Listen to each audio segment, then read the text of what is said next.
California pushing the panic button. The North County location being set up to handle the overflow from hospitals overrun with COVID patients. Attorneys for the teenager accused of killing a woman on a Carlsbad trail say he's innocent. The evidence, they say, isn't there. And straight out of science fiction, the amazing technology being used right here in San Diego to try to save a species from extinction. ABC 10 News at 6 starts now. There will soon be more beds for sick coronavirus patients in San Diego County. Good evening, I'm Lindsay Pena. And I'm Derek Stahl. Steve and Kim are off tonight. Today, the governor announced the state will open a federal medical station at Palomar Medical Center in Escondido. ABC 10 News reporter Mimi Alcala joins us live. And Mimi, these extra beds just can't get ready soon enough.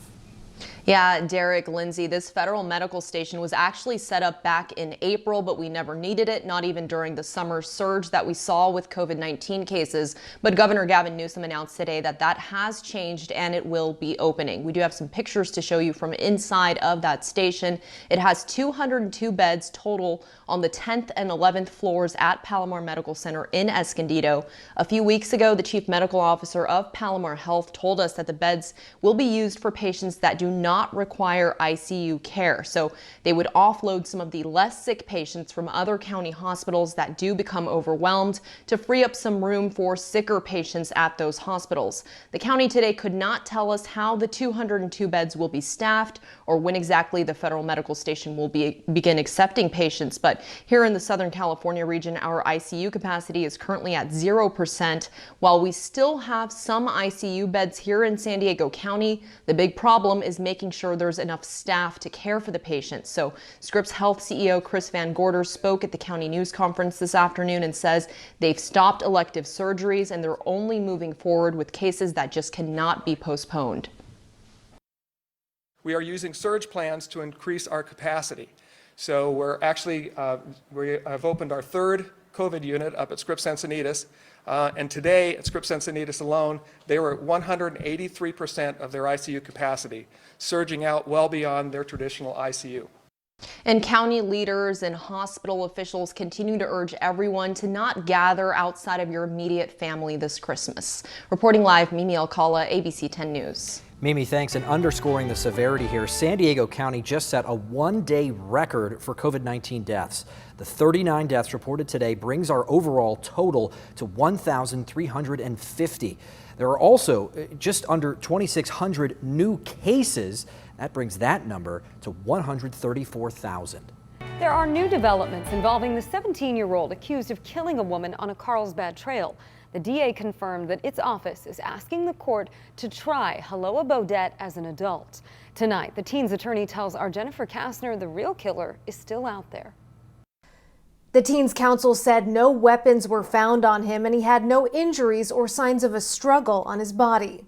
Less than 24 hours after a virtual court hearing where new surveillance images were revealed, ABC 10 News spoke to the attorneys representing the 17-year-old who's accused of stabbing Lisa Thorborg to death on a Carlsbad hiking trail in November. We are convinced that he is innocent, and we know that justice will be done in the end. Wednesday, attorney Debbie Kirkwood said she's upset that the judge allowed for the release of her client's name, Haloa Bodette.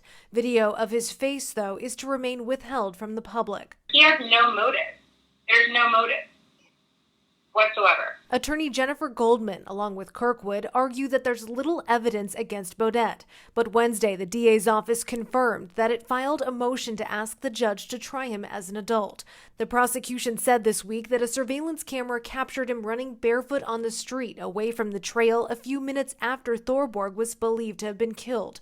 His DNA, detectives said, was found on the victim's shorts, and a pair of his sandals were found near her body. His attorneys say he may have left them on the trail and Thorborg picked them up. He's known to lose flip-flops. He's Hawaiian, and he is very into nature. He likes to run barefoot because he likes to feel grounded with the earth. Surveillance images show him on the same trail in the days after the murder. He continued to hike that trail every single day until the day of his arrest.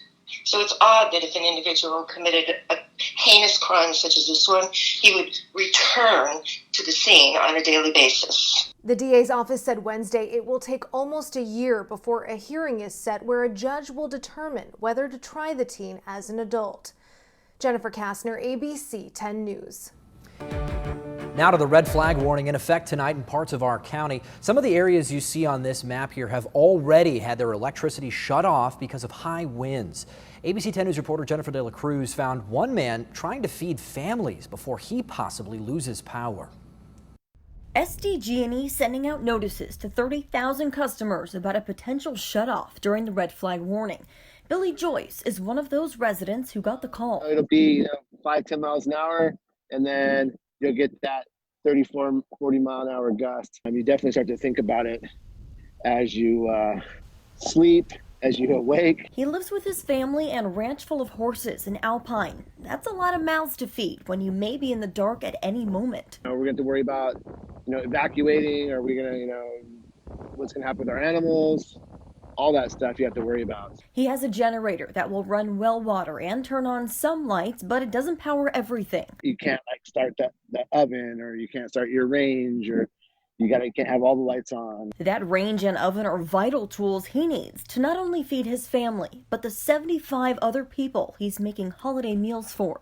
Knowing that the power is going to be going out, we had to, I started at 5 this morning, start cooking because, I didn't know if the power was going to get shut off at, 9 o'clock this morning or what have you. The chef and caterer raised more than $3,000 to help those who would otherwise go hungry, taking on a big project while the threat of fire and no electricity still looms. Starting tomorrow, delivering, prime rib and ham dinners, along with all the fixings, and over $500 in gifts per family. It's just normal people trying to get by and have young kids and are just bummed that they couldn't have a Christmas. Joyce says because he started early, he was able to get all of the cooking done while the power was still on.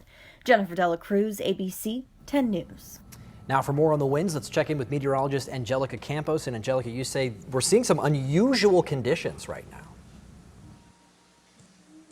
That's right. We have clouds and Santa Ana winds, plus a chance for sprinkles and damaging winds at the same time. And typically it's either one or the other. But tonight the winds are getting stronger and they will peak overnight before they start to improve during the day on Thursday. Looking now at the current conditions, you can clearly see those winds picking up in Alpine. And we have been tracking this all afternoon. And we can say that right now is when they have been the strongest in the Alpine area and also in Julian. It is also very dry, creating those critical fire conditions. A red flag warning will be in effect until midday tomorrow. Plus, we'll be tracking the chance for a few sprinkles and rain showers. More on that coming up. All right, thanks, Angelica. One day after President Trump pardoned former San Diego Congressman Duncan Hunter, he has now pardoned Hunter's wife, Margaret. Like her husband, she pleaded guilty last year to misusing campaign funds. Trump also announced this evening he's pardoning former campaign chairman Paul Manafort, Jared Kushner's father, Charles, and longtime ally, Roger Stone. An Escondido woman is in jail tonight accused of killing her boyfriend. ABC 10 News reporter Adam Rakusin discovered the murder happened just days after the woman was arrested on another charge of domestic violence. By Wednesday morning, the police tape was down. This apartment complex in Escondido quiet. But the night before, Escondido police say they arrested 52-year-old Shelly Reeves for killing her boyfriend. According to police, Reeves called 911 Tuesday night and said her roommate was dead. They got to the apartment. They located an adult male subject, unresponsive, pretty obvious signs of trauma. Police say Reeves was questioned and eventually arrested for murder. But this wasn't the Escondido Police Department's first run-in with Reeves. See, 6 days ago, on December 17th, police say they arrested her for felony domestic abuse charges. According to police, Reeves had suspected her boyfriend of abusing her cats. We got in an argument, and she basically goes to take his car keys. He didn't want her to take the car because, according to him, last time she took the car, she went out and sold it for drug money. Police say things between Reeves and her boyfriend got physical. He ended up with scrapes and scratches, and Reeves ended up arrested. She had since bonded out on that case and was out of custody. So at some point had made her way back to the apartment where they lived together. Police believe Reeves had previously used drugs. Records obtained by ABC 10 News show a person with the same name and age has several misdemeanor arrests. However, court records don't show a criminal record. At this point, police have not released the name of the man she's accused of killing. Adam Rakusin, ABC 10 News. But police do plan to release that man's name later this week. Reeves, meantime, her first court appearance is scheduled for early next year.